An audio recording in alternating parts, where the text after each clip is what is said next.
What's up, you guys? My name is Aubrey and this is my channel, and today I want to talk about the 30 executive orders that President Joe Biden has signed in his first few days of office.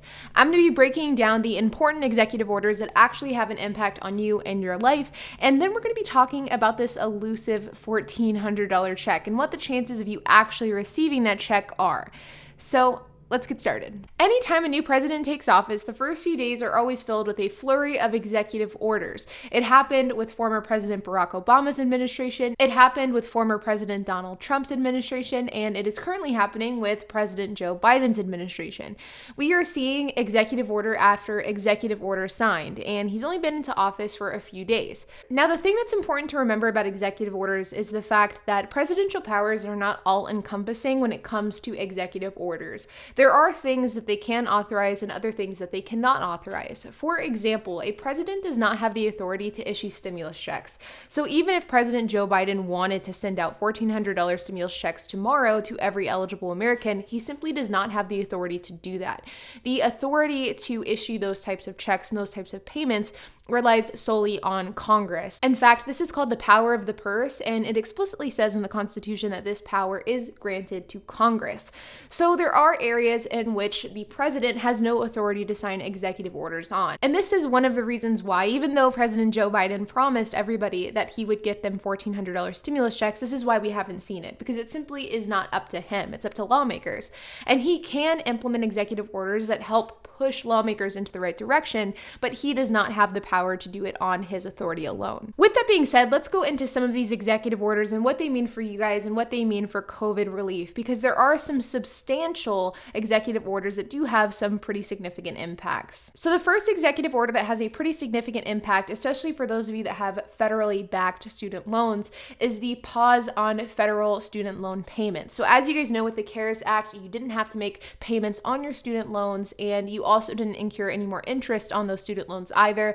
That expired late last year, mid last year, and it has now been extended through September of 2021. So if you are somebody that has a federally backed student loan, you do not need to make any student loan payments for the majority of this year, and you won't have any more interest being accumulated on those loans either. Now, this executive order expires on September 30th. So if you have federally backed student loans, you are free and clear until September 30th. But keep in mind that student loan forgiveness was an issue that President Joe Biden ran on quite heavily. It's been discussed a lot in the Democratic Party of forgiving student loan debt up to a certain amount, and it's unclear when exactly that will happen, but in my opinion, I don't think it's a matter of if it will happen. I simply think it's a matter of when. Now, I think it's highly doubtful that the government will forgive 100% of student loan debt. I think that that is extremely unlikely, but what I think could end up playing out is saying you get your student loan debt forgiven up to a certain amount. So keep an eye out for that as well in the coming months and in the coming term of President Joe Biden. I do think that will be coming. It's a question of, will it come before September 30th? I don't know the answer to that. But at the very least, with this executive order, student loans do not have to be paid back until September 30th as long as they are a federal student loan. Next is the Foreclosure and Eviction Ban. Now, this is something that had been in place for the majority of 2020. It expired at the end of 2020, and then it was extended again until the end of January. Well, with this executive order, it has been extended again until March 31st, so until the end of the first quarter. Now, keep in mind that this only applies to federally backed mortgages, meaning if you live in a private apartment building that has a private mortgage that's held by a private company, and that apartment doesn't have any ties to any sort of federal lending program, then this does not apply to you and you still could be evicted. So this does not apply to 100% of homeowners, 100% of tenants, but it does apply to a whole lot of people. So I would make sure that you are aware whether or not this affects you if you're somebody that could be at risk of being evicted or foreclosed on. But again, this has been extended as of March 31st. It's unclear if it will be extended again after this March 31st deadline. Now, the vast majority of the executive orders did have something to do with the pandemic and getting the pandemic under control. It included things like rejoining the World Health Organization, also known as WHO.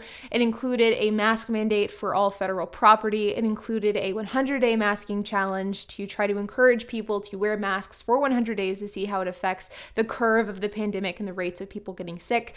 It also includes a number of different efforts to try to streamline testing as well as the vaccine vaccine and vaccine distribution. So, I mean, about 50% of all of the executive orders signed, at least, had something to do with the coronavirus in some way, shape, and form. There was also a number of immigration as well as environmental executive orders, including stopping the construction of the Keystone Pipeline, including stopping the construction of the border wall, including reversing the Muslim travel ban, as well as rejoining the Paris Climate Accord. Now, these are just a handful of the executive orders that President Joe Biden has put into place over the last few days. And I would say the most substantial, at least in regards to COVID relief specifically, is that eviction and foreclosure ban, as well as the student loan forgiveness, at least until September 30th. So those are pretty substantial ones, I would say, at least as far as COVID relief and stimulus goes. But now let's talk about stimulus checks, because this is something that has been talked about relentlessly over the last, 30 to 40 days, is the topic of a $2,000 stimulus check now being $1,400, given the fact that we already received $600 a few weeks ago. Now, it's important to note that there are still a lot of people who have not received that $600 stimulus check. There's a lot of people who have said that they never received it, even though they received it the first time. There are reports from the IRS saying that payments were sent out to the wrong bank accounts, to like temporary bank accounts that were on old tax returns. It just seems as though this is almost as equally as much as a mess as it was the first time with the CARES Act. So this is a big problem. In fact, President Joe Biden did sign an executive order a couple of days ago trying to address this, trying to extend and streamline the process of getting payments to the people. Because as of right now, there are millions of people who not only have not received the $600 check that was just issued, but they still also have not received the $1,200 check from the CARES Act. So there are a lot of issues with the process of distributing these stimulus checks and the stimulus money that is still being worked out to this day.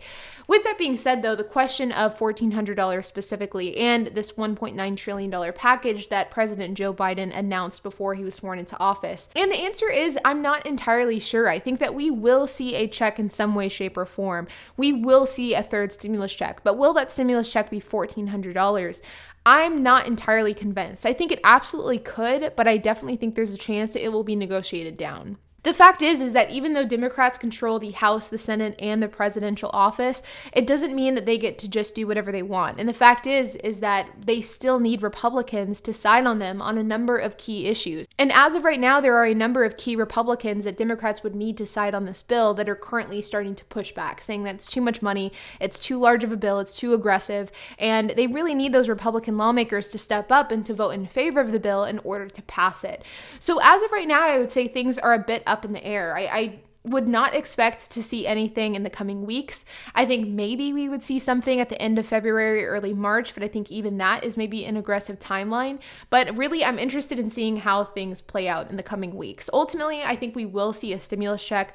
The big question is, will it be a $1,400 stimulus check? And that's what I am not entirely sure of. But with that being said, you guys, I think that ultimately we are still up in the air on a number of key factors of things like stimulus checks, of things like when we're going to get them and how much it's going to be for, as well as other programs being extended throughout the end of the year and going into even 2022. The fact is we are still very early on in almost every aspect of these negotiations, and we won't really know how things are going to play out for a few more weeks. But like always, you guys, I would love to hear your thoughts. If you have any questions, if you have any comments, if you have anything to add, make sure to leave a comment down below. Remember that I have a car sharing masterclass and full course telling you guys how I've been able to turn Turo into a semi-passive income stream making 6 figures.